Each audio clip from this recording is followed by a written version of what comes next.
Welcome back to my YouTube channel, everybody. My guest today is Eric O'Neill, who's a former FBI operative.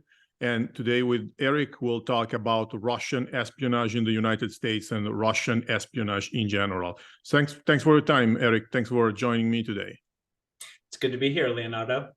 Well, would you like, first of all, to give us some background about who you are and how you know so much about Russian espionage? I'm happy to. My past career was in the FBI. I was an undercover operative, which meant that I never actually came out of cover for the entire time I worked for the FBI. My specialties were counterintelligence, which is the science of countering espionage against, in my case, the United States, and counterterrorism, which is stopping terrorists before they do the destructive acts that they want to do. I was in the FBI for quite some time before I left the FBI, finished my law school training and became an attorney in national security and government affairs. Started my own company called the Georgetown Group, and which does investigative services. And I'm now also an expert on cybersecurity. And I serve as a national security strategist for cyber companies that are looking to add counterintelligence to the technology, because today, most of the espionage that happens is now cyber espionage. Of course. Well, let's start by talking about the most notorious case you investigated, because you had a key role in the arrest and conviction of a man called Robert Hansen, who spied for the United States for so long for the Russians, and he was an FBI double agent. So can you tell us the story in a nutshell about what happened here? Sure. So my claim to fame, if you will, was my final case at the FBI, where I was asked to go undercover to track and determine if Robert Hansen, a decorated supervisory FBI special agent, was indeed the long-standing mole in the U.S. intelligence community that we've been over for after 2 decades. So that's quite a long time for someone to survive in the FBI, for example, we would say the premier investigative agency in the world. Having a spy within the FBI was pretty extraordinary. And the fact that he got away with it for over 20 years was an immense feather in his cap.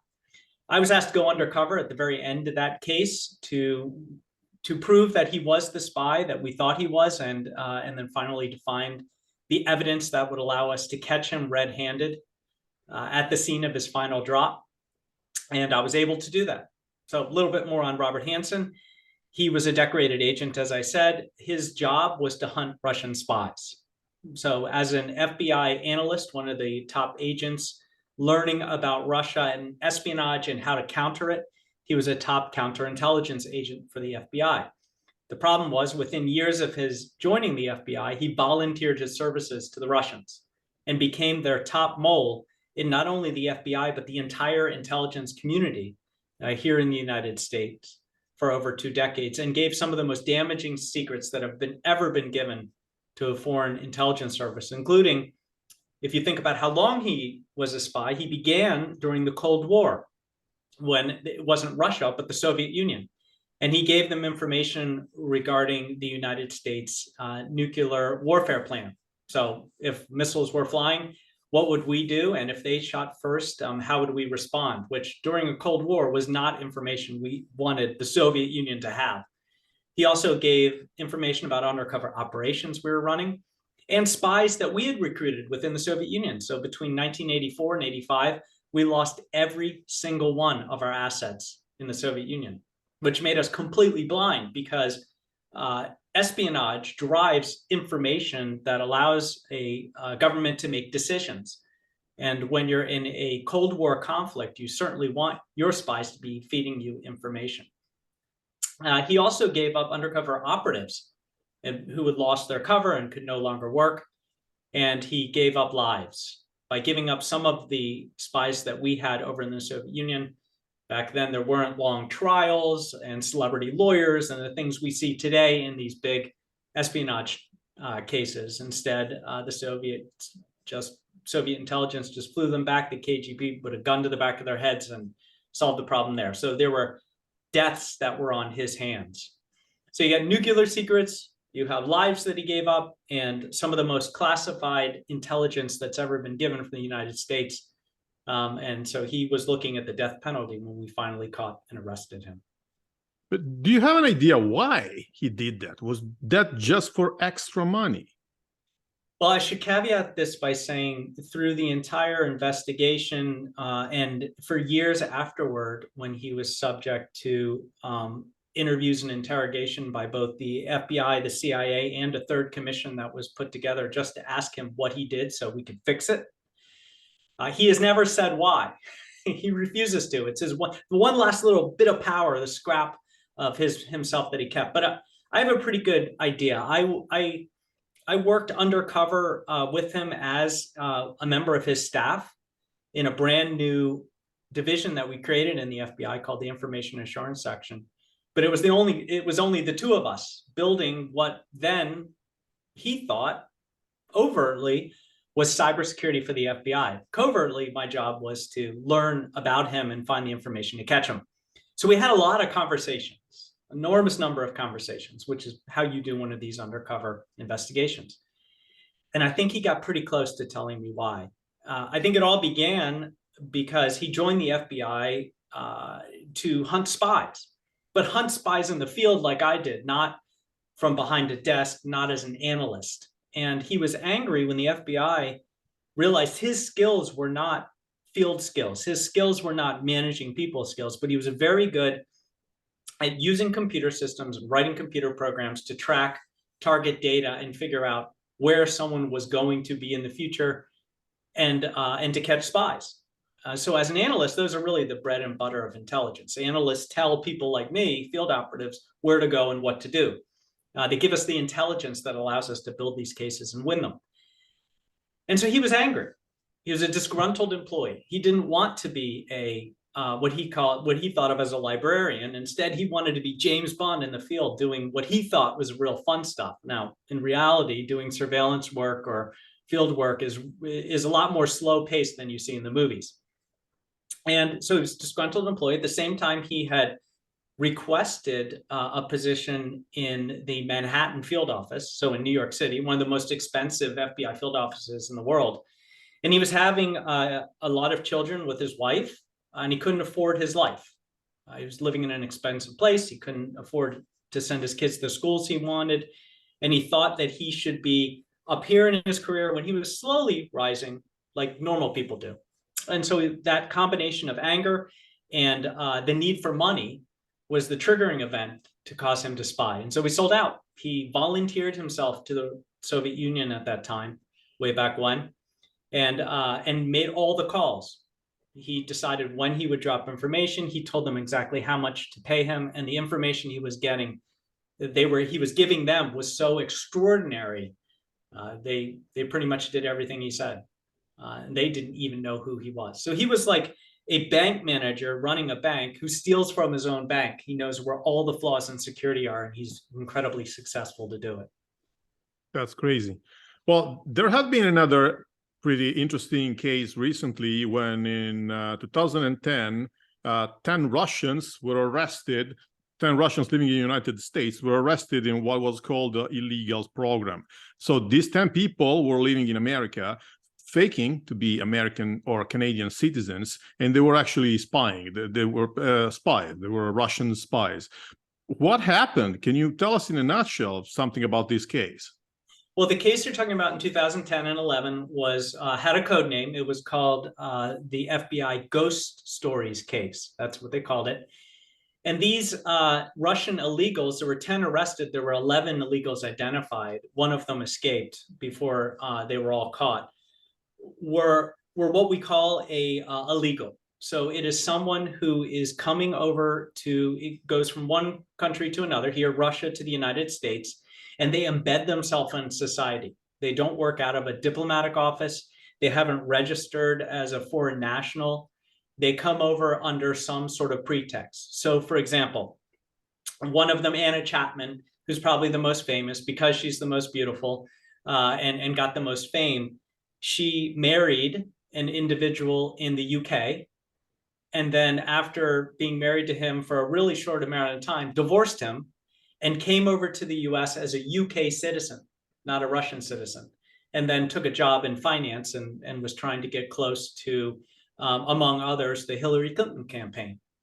There were the Foleys who the husband, Donald Heathcliff, I'm sorry, assumed the identity of a Canadian child who had died and actually lived in Canada for years, went to school, got a degree, and then immigrated to the US as a Canadian citizen. So the examples are all like that. And all 10 of the individuals came over under pretext, but lived the lives of American citizens. Now, something happened in there in the intelligence, and the FBI has not revealed exactly how the FBI learned about the illegals. It could be a foreign source. It could be a mistake one of them made. But the FBI learned of these 10 illegals who had been operating in the US for some time and built a case about them over years until they had the entire network and took them all down at once. They had stolen information primarily related to policy decisions of the US government. They were embedded in some of the biggest US businesses like Microsoft. And I think there was some concern that as they started getting close to, back then, the Hillary Clinton campaign and her office, they pulled the plug and rounded them all up at once. Well, you mentioned two of the most interesting cases within this case. I would like you to tell us something about the Heathfields, because these guys, these two people, had kids who thought they were American. They thought they were full-blooded Americans. And all of a sudden, they found they were Russians, and they were the kids of Russian spies. So my question here is, how can someone be so determined to lie to their own kids? Well, it's part of the job. So I think Donald Heathcliff and his wife were assigned to each other. So they were part of the SVR, the Russia's intelligence unit, who were, assigned to be married, and they actually had children. They lived together for so long that they had children. And I think, as I recall, the day of their arrest, their son had just turned 18 that day and was afraid that, he had been out partying and that the police had caught up with him. And it was the FBI who arrested his father and mother. Of course, the 18-year-old and 16-year-old that they had no idea that their parents even spoke Russian. And when the parents were arrested and were pretty quickly sent back to Russia as part of this trade between Obama and Putin, the children, had to decide whether they wanted to go to Russia with their parents, a place they'd never been, never traveled to, and didn't speak the language, or stay here in the U.S. There were also the Foleys, who was a married couple who lived, I believe, in New Jersey. White picket fence, little house, had backyard barbecues. All their neighbors knew them and liked them. They had two very young children who they brought with them, of course, and thought they were American citizens, grew up in America, and suddenly, and now, as far as I know, still live in Russia. So yes, part of the espionage job is to lie. When I was working undercover in the Hansen's case, I was not allowed to tell my wife what I was doing. I came home and I said, "Oh, I got promoted to a computer job at FBI headquarters," whereas secretly I was undercover trying to hunt the biggest spy in U.S. history. And I was constantly lying to her, making up excuses for why I had to go back to the office, or I had to stay late, or I had to work on a weekend. I couldn't tell her that I was trying to hunt the most damaging spy we'd ever been after in the FBI. The same way these Russian spies were lying to everyone, their friends, their neighbors, their family, their children, their employers, all to steal secrets and get them clandestinely back to their intelligence leaders. Well, the other case you mentioned is Anna Chapman, and this case is also weird because probably she's the only one who's not faking being somebody else, because her real name was Anna Chapman, while all the others were given different fake names. So what was peculiar about Anna's case? Well, her name was Anna Chapman only because she'd married a UK citizen named Chapman. So that was her cover. That's how she cleaned herself. And she came in as a UK citizen with Russian, who had been Russian. If you looked her up, you could tell that she was Russian. But but she had that cover. You know, obviously she had a pretty thick Russian accent if you listen to her speak, and her whole point was that she was going to help business people in the U.S. in the world of economics deal with and make business arrangements with Russian companies, right? And you know, the very interesting thing about her is she was very beautiful and spent time with older gentlemen, you should say, not in any way, you know, improper, but she definitely was able to use the fact that she was attractive to get in the room with businessmen and try to make deals and also learn information that she could then pass on to her Russian handlers. Well, there's a lot of discussion on the press about how successful she was, because, of course, investigators say that she never came any close to seducing agents into telling her classified information. So was she really a honey trap as described by press and documentaries, or I don't know, what's the truth? No, I don't know that she was a honey trap. A honey trap suggests that she is specific. That's a specific tradecraft. The honey trap uses sex in order to coerce somebody into trusting them and then giving them information. And some of the most successful honey traps have even extended a relationship to marrying their target, you know, and getting in the room. Honey trap could also be someone who just wants to get in a hotel room with someone for enough time to get into their briefcase or into their laptop. But there's no evidence that she was an actual honey trap. It was more that she was an attractive, intelligent woman who was able to use those assets in order to get close to men who are susceptible to, you know, I want to take a meeting with her because of how she looks, right? Or how she sounds. Yeah. Okay, I understand. Thank you. Let's talk about the war now, in war in Ukraine. So Russian intelligence failed clearly because they underrated Ukraine's response and the help that Ukraine would be getting from other countries such as Europe or the United States. How could they fail like this? You know, there's going to be, when this is finally done, and I hope it ends soon, there must be a very large deconstruction of what happened here. Because, you know, this is not unprecedented in history, but it hasn't happened in a long time. And I think there are many pundits and there are many intelligence people, you know, and I can opine just as well, who have thrown their hats in the ring to try to figure out what went wrong in Russia to allow the Russian military to stage an attack with such mind-boggling lack of clarity into the amount of resistance that they would receive. There's some thoughts in the intelligence circles that the Russian military and intelligence truly believed they had enough sympathizers embedded within Ukraine on the road to Kiev, that the government would immediately collapse from within. That, in other words, that the majority of people were sympathized with Russia's plight and wanted to rejoin Russia and didn't want to be part of a separate Ukraine. In other words, they believed the myth that the Ukrainian separatists were the real power there. That turned out to be completely wrong and untrue. So either Russian intelligence wasn't doing its job, which would be surprising to me, or the intelligence and the military advisors who were saying this is a bad idea were not listened to. That's probably more likely. It seems to me that this is something Putin wanted, and the advisors closest to him might have wanted for whatever reason. And the good intelligence reports that might have dissuaded him from doing it weren't getting up to him.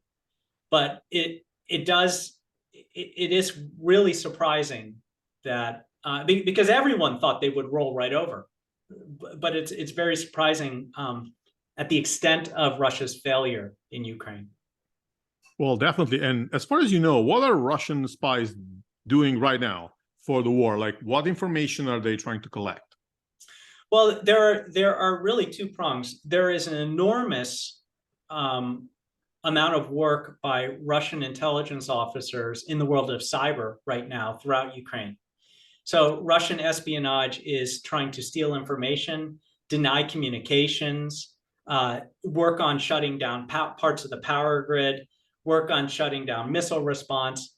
The more work that can be done in cyber attacks and cyber misinformation and cyber espionage, the better the Russian military has in completing their objectives. So there's that side of it.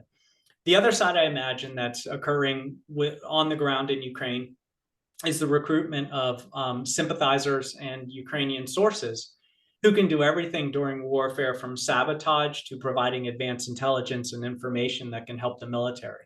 And they would like to know where bases are. They would like to know where training facilities are. They would like to know where their missile batteries are located and where their anti-aircraft attacks are going to be staged from.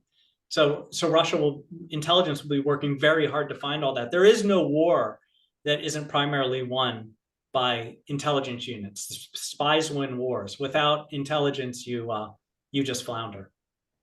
Well, generally speaking, what do you think will be the outcome of this war? Is it realistic to think that Russia will go home with nothing in their hands, because the war is much more difficult than they expected?